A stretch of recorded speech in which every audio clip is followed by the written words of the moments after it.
নমস্কার বন্ধুরা, আমি আবারও হাজির হয়ে গেছি নতুন আরেকটি রেসিপি নিয়ে।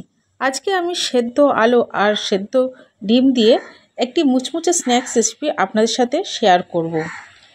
এটা আপনারা না দেখলে বিশ্বাসই করবেন না যে ঘরেও এত সুন্দর স্ন্যাক্স তৈরি করা যায়। বাড়িতে অতিথি এলে এই স্ন্যাক্সটি গরম গরম পরিবেশন করতে পারেন। এই স্ন্যাক্সটি এতটাই মুচমুচে আর মুখরোচক স্বাদের খেতে হয় যে যাকেই বানিয়ে খাওয়াবেন সেই আপনার প্রশংসায় পঞ্চমুখ হয়ে যাবে। আশা করি আজকের এই ভিডিওটি আপনাদের খুব ভালো লাগবে।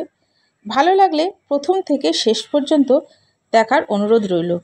আর বন্ধুরা, ভিডিওটি আপনাদের ভালো লাগলে অবশ্যই একটা লাইক করে দেবেন। তাহলে চলুন আর দেরি না করে ঝটপট শুরু করে দিই আজকের এই রেসিপিটি। বন্ধুরা, প্রথমে আমি একটা ফিলিং তৈরি করে নেব। তার জন্য একটা কড়াই বসিয়ে দিয়েছি। এর মধ্যে দিয়ে দিলাম 2 চামচ মতো সর্ষের তেল। আমি এই ফিলিংটা সর্ষের তেলে রান্না করছি, তবে আপনারা চাইলে যে কোনো তেলেই করতে পারেন। তেলটাই খুব ভালোভাবে গরম করে নিয়ে এর মধ্যে আমি দিয়ে দিলাম কুচি করে কেটে রাখা পেঁয়াজ। পেঁয়াজটাকে অল্প একটু ভেজে নেব। এই সময় বলে রাখি, আজকে আমার ভিডিওটি দেখতে যদি কোনো নতুন বন্ধু এসে থাকেন তাহলে অবশ্যই আমার চ্যানেলটিকে সাবস্ক্রাইব করে দেবেন। পাশে থাকা বেল বাটনের অল অপশন প্রেস করে দেবেন, যাতে আমার ভিডিওটি আপলোড হওয়া মাত্রই সবার প্রথমে আপনাদের সামনে পৌঁছে যায়।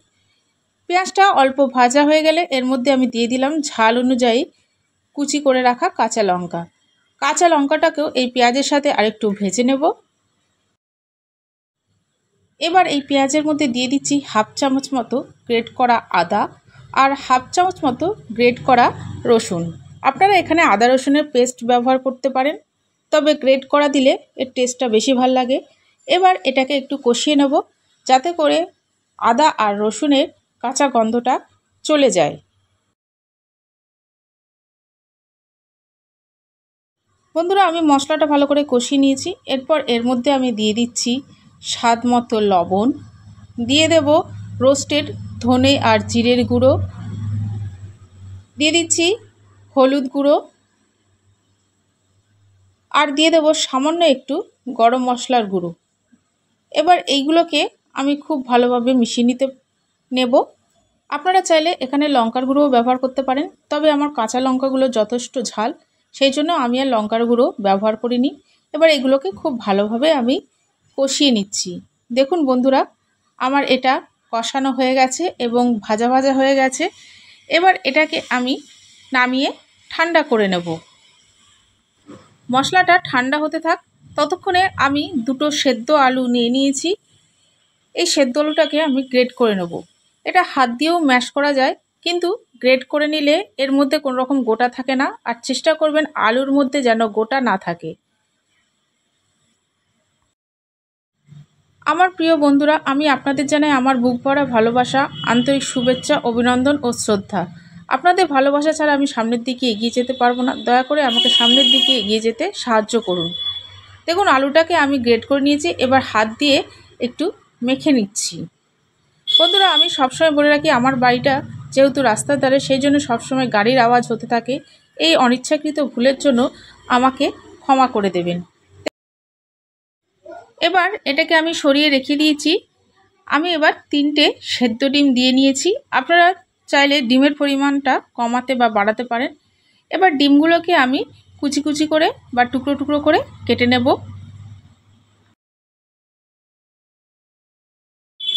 কাটার সময় খেয়াল রাখবেন ডিমগুলো যেন একদম ম্যাশ না হয়ে যায়, একটু গোটা গোটাভাবে থাকে।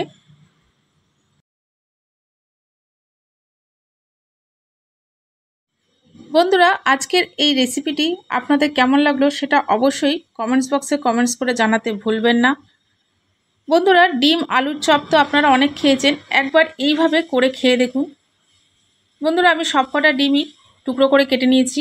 এরপর সরিয়ে রেখে দিলাম। এরপর আলু সেদ্ধটা নিয়ে নিলাম। তার মধ্যে আমি যে আগে থেকে পেঁয়াজের মশলাটা করে রেখেছিলাম সেটা এর মধ্যে দিয়ে দিলাম। এরপর ভালো করে আলু আর পেঁয়াজের মশলাটা মিশিয়ে নেব। তবে বন্ধুরা, আলুটা যেন একদম ঠান্ডা না হয়, ঈষদুষ্ণ গরম থাকে, এমন অবস্থায় মাখবেন। পুরো ঠান্ডা হলে মাখাটা খুব একটা ভালো হবে না।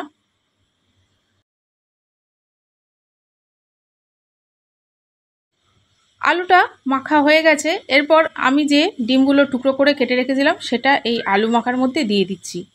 এরপর আলতো হাতে আমি আলুর সাথে মাখিয়ে নিচ্ছি। খুব বেশি চাপ দিয়ে মাখবেন না, যাতে করে ডিমগুলো একদম মিশে যায়। ডিমগুলো অল্প অল্প দেখা যাবে, এই রকমভাবেই মাখতে হবে। ডিমটা মাখা হয়ে গেছে। এবার আমি ওপর দিয়ে একটু ধনেপাতা কুচি ছড়িয়ে দিলাম। তারপরে ধনেপাতা দিয়ে ভালো করে মেখে নিচ্ছি।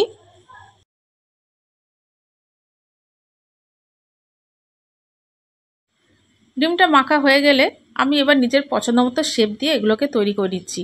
আমি একটু চ্যাপ্টা শেপে তৈরি করছি, আপনারা চাইলে গোল, লম্বা বা সিলিন্ডার শেপেও তৈরি করে নিতে পারেন।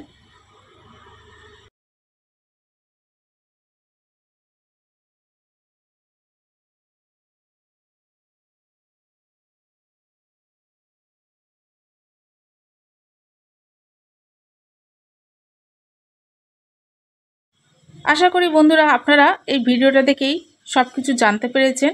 আপনাদের কোনো অসুবিধা হয়নি। যদি কোনো অসুবিধা হয় তাহলে অবশ্যই কমেন্টস বক্সে জানতে চাইবেন। দেখুন আমি সবগুলোকে তৈরি করে নিয়েছি। এবার আর একটা পাত্র নিয়ে নিয়েছি। এই পাত্রের মধ্যে আমি নিয়ে নেব 6 চামচ পরিমাণ বেসন।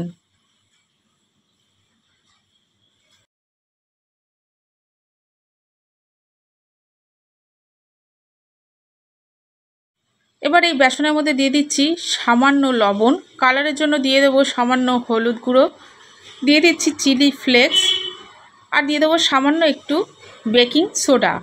এবার এগুলোকে আমি খুব ভালোভাবে মিশিয়ে নিচ্ছি।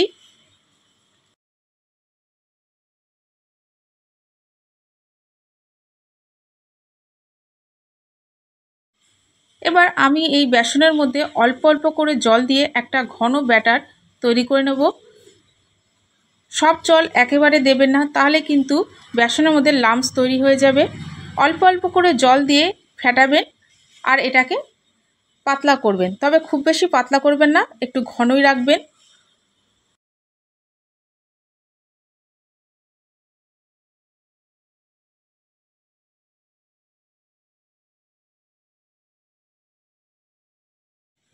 এটাকে আমি গুলে নিয়েছি। এরপর 1 টেবিল চামচ মতো তেল গরম করে আমি এই বেসনের মধ্যে দিয়ে দিলাম, এতে করে এটা খুব খাস্তা হবে। সবশেষে আমি এর মধ্যে একটু ধনেপাতা কুচি মিশিয়ে দিলাম। দেখুন এই ব্যাটারটাও আমার রেডি হয়ে গেল। এবার আমি এগুলোকে ভেজে নেব। তার জন্য একটা কড়াই বসিয়ে নিয়েছি। কড়াইয়ের মধ্যে দিয়ে দিলাম বেশ খানিকটা তেল। তেলটাকে আমি খুব ভালোভাবে গরম করে নেব। তেলটা বন্ধুরা খুব ভালোভাবে গরম হয়ে গেছে। এরপর একটা একটা করে চপ আমি এই বেসনের গোলায় ডোবাবো আর এই তেলের মধ্যে দিয়ে দেবো। তেলের মধ্যে দেওয়ার সময় তেলের ফ্লেমটাকে অবশ্যই মিডিয়ামে রাখবেন, বেশি হাই করবেন না, তাহলে কিন্তু ওপরটা পুড়ে যাবে। আমার এই একটা কড়াইয়ের মধ্যে যতটা ধরলো আমি ততটাই দিলাম।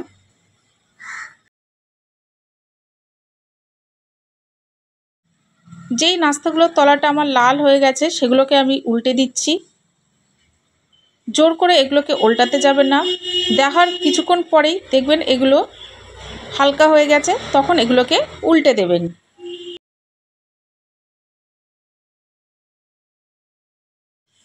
দেখুন বন্ধুরা আমি এগুলোকে বারবার করে উল্টে পাল্টে খুব ভালো করে ভেজে নিয়েছি।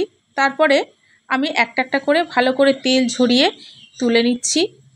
দেখুন কি সুন্দর লাল লাল দেখতে হয়েছে, আর দেখতেও খুব সুন্দর হয়েছে। বন্ধুরা এইভাবে আমি সব একটা একটা করে তুলে নেব। এইভাবে বাড়িতে অতিথি এলে আপনারা করে খাওয়াতে পারেন, তাহলে দেখবেন সবাই আপনার প্রশংসায় পঞ্চমুখ হয়ে যাবে। আর তারা তো বিশ্বাসই করতে পারবে না যে এত সুন্দর চপ আপনি বাড়িতে বানিয়েছেন।